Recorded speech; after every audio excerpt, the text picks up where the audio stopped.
What if I told you that every nation on Earth is technically bankrupt and has been for decades?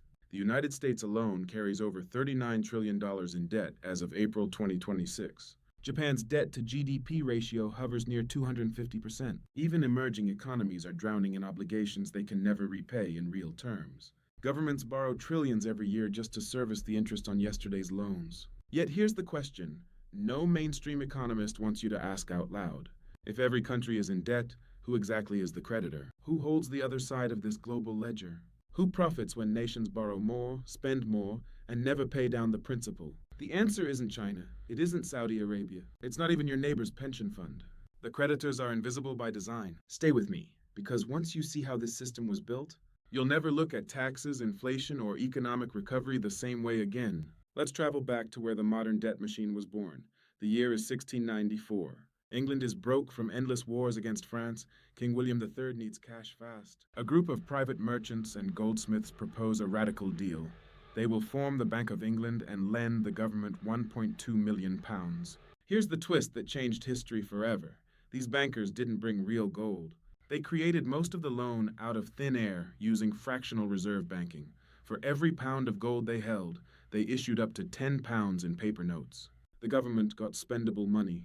The bankers got government bonds that paid steady interest, funded by future taxes on the citizens.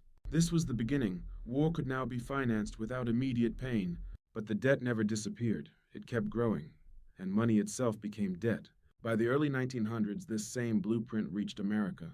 On December 23, 1913, the Federal Reserve Act was quietly signed into law.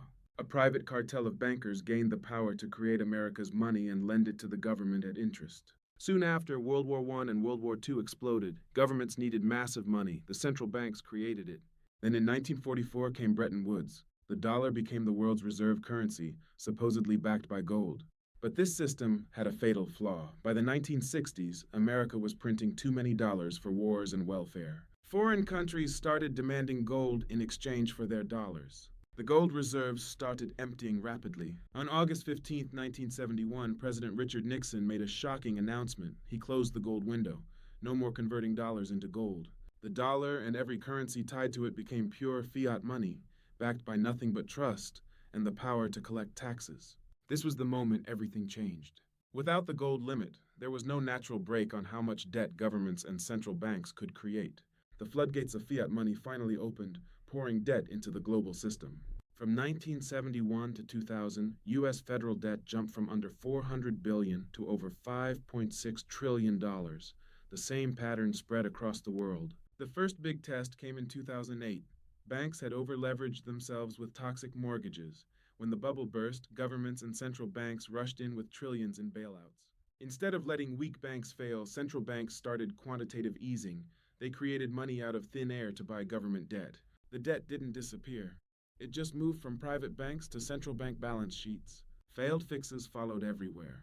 Greece, Argentina, and dozens of other countries. IMF rescue packages only added more debt at higher interest. The creditors always won. Today, global debt has crossed $348 trillion, more than 4 times the world's total GDP.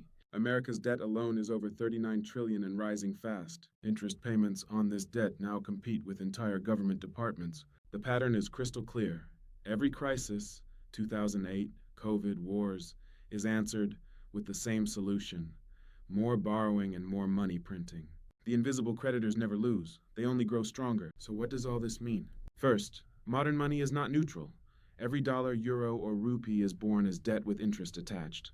The system needs endless debt growth to survive. Second, real power lies with central banks and the private banking system, not with elected governments. They control who gets money first. Third, inflation is a hidden tax. It quietly transfers wealth from ordinary people to governments and big debtors. This debt system is reaching its mathematical limit. When the next crisis hits, the solutions will be even more extreme: digital currencies, wealth taxes, or a global reset. You can't completely opt out, but you can protect yourself. Question deficit spending, save in assets that can't be easily inflated away, and most importantly, spread this knowledge. If this video opened your eyes, please like it now. Subscribe and turn on notifications for the next part. Comment below, do you think this system can be peacefully reformed, or is a big reset coming? Thank you for watching. Stay curious, and I'll see you in the next video.